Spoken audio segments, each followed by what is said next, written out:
17 million people voted for leave, but that's not a majority in a country with 65 million people living in it. I would say the majority of people living in Britain today do not want Brexit. Many of them didn't vote because they didn't know what to vote for, and many of them couldn't vote, which seems very unfair. So I've prepared 10 steps to stop Brexit, democratically and legitimately. And the first thing we have to do is to realize that it can be stopped in a democracy if enough British people decide it should be stopped. That's the challenge. In a democracy, you have to use the power of persuasion. And if we persuade enough people to vote our way, we win, and if we don't, we lose. Changing minds is the key to stopping Brexit. We have to persuade Britain to do a reversal of Brexit. It's a case of getting over and winning our arguments, which we failed to do in the referendum. But we should have a second chance. If you lose a vote, you don't just give up. You pick yourself up and hope and plan to win the next vote.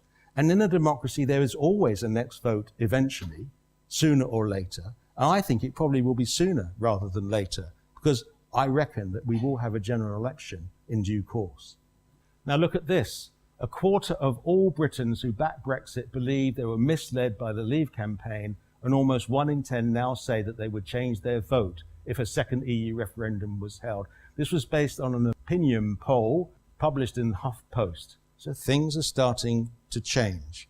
The mood can change, and it can change even more if we work at it. And another report from The Independent, based on another poll, that said the majority of Britons now want a second referendum on the UK quitting the European Union, according to a new survey. Anything's possible. In a democracy, anything is possible. As far as we know, only the laws of physics can't be changed. And of course, as well as democracy being on our side by trying to win over people to our side of the argument, we also possibly have demography on our side.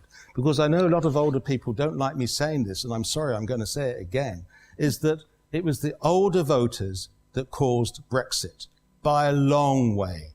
The over 50s voted for Brexit in the main, and the under 50s didn't. The 18 to 24-year-olds, by a massive 75%, according to many different polls, voted for Remain. And those over 65, 61% of them voted for Leave. And older people outnumber young people by 2 to 1. So that was a massive thing. If older people had voted for Remain in the majority, Brexit would never have happened. And the point is this, and I don't wish harm on anybody. Everyone has the right to their point of view. But as older people leave and die, and younger people come of age, the future of Britain is to remain or to rejoin the European Union, because that's in the main what young people want. And it will be young people who inherit Britain. So maybe it's better that way round than the other way round. Young people want us in Europe. They don't want to shrink their horizons. They don't want to lose the right to live, work, study, or retire across our continent. Britons may say stop if Brexit causes pain. Well, it does, and I think it will. I feel the experts are right. The majority of experts say Brexit will cause us huge damage. We will be poorer, our country and us individually, as a result of Brexit. And explaining Brexit as the direct cause of pain will be essential to any new campaign, because, you know, already the anti-EU newspapers, which is most of them, unfortunately, are saying that the EU wants to punish us. This is the most ridiculous idea, because all they're saying to us is that we cannot expect to have EU membership benefits as an ex-member. That, to me, is pretty much common sense. So they're not punishing us. They're just saying, you can't have your cake and eat it, Mr. Johnson. And Britons need to be persuaded that the pain will stop if Brexit is stopped. Well, a lot of people voted Leave because they were told, they thought that their lives would be better if only we didn't have so many foreigners here, and if only we didn't belong to the EU. Well, EU migrants in Britain represent just 5% of our population. That is hardly mass immigration, and the vast majority of them are in gainful employment, making a massive contribution to our treasury. And the EU is not the cause of our problems, but their lives won't get better after Brexit. it will get worse, I believe. And so we need to be able to persuade them that this pain of Brexit making us poorer will come to an end if only we come to our senses. And then Britons need a better vision of hope than the one Brexit falsely offered them. The problem in Britain today is that we have poor areas of the country, people using food banks, people who are underemployed or zero-hour contracts, who are not having a decent life. It is not the fault of migrants and the EU. We should not be scapegoating them. It's the fault of our politicians. We shouldn't let them off the hook. We need successive governments to invest billions into the infrastructure of Great Britain, into more training for our workforce, for more affordable homes, for more hospitals. We need all that, and none of that is to do with migrants or the EU. And unfortunately, that hasn't been properly understood yet. In fact, by voting Brexit, we're letting our political masters off the hook, and we shouldn't do that. And a new campaign needs to reach out to the moderate, fair-minded, middle-of-the-road Britons, who are the majority. In my view, the 17 million or so who voted for Leave are not bigots, they're not racists. They sincerely believed that voting for Leave was in the best interest of the country and themselves. They were told it was, and they believed it. And I don't blame them. I don't blame them. I blame the politicians who told the lies and not the people who bought them. And Brexit won't be stopped by trying to persuade the ardent Brexiters who are very loud, who come onto my Facebook page and tell us to shut up and stop. There are not that many of them. I think they're in a minority, and they don't represent the vast majority of people who voted for Leave.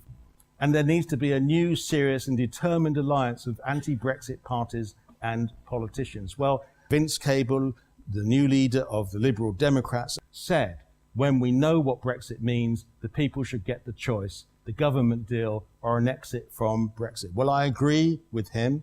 Unfortunately, they haven't got many MPs. Their fortunes may be turned around. We don't know. There's a good chance that the Lib Dems may work with another party. Maybe a general election will be around the corner because not many parties last long without a majority.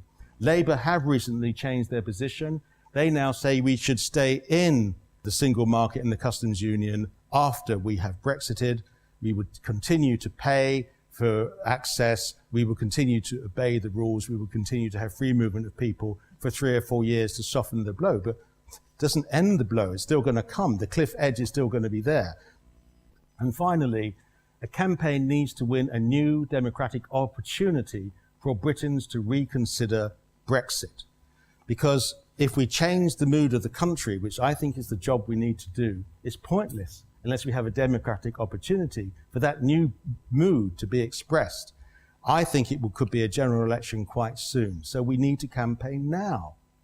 And we need to make sure that the right politicians get into Parliament who can change the course of Brexit, either to soften it or to stop it.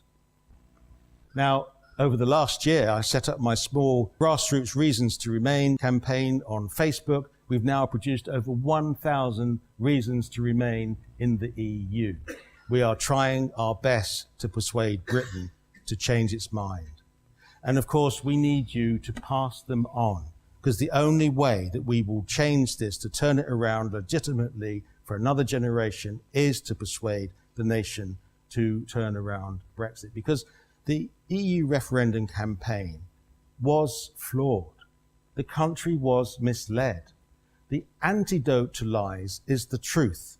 And the truth normally prevails in the end. But we don't have much time. Britain is due to leave the European Union at the stroke of midnight on the 29th of March, 2019. So our job now is to persuade Britain to do a U-turn on Brexit.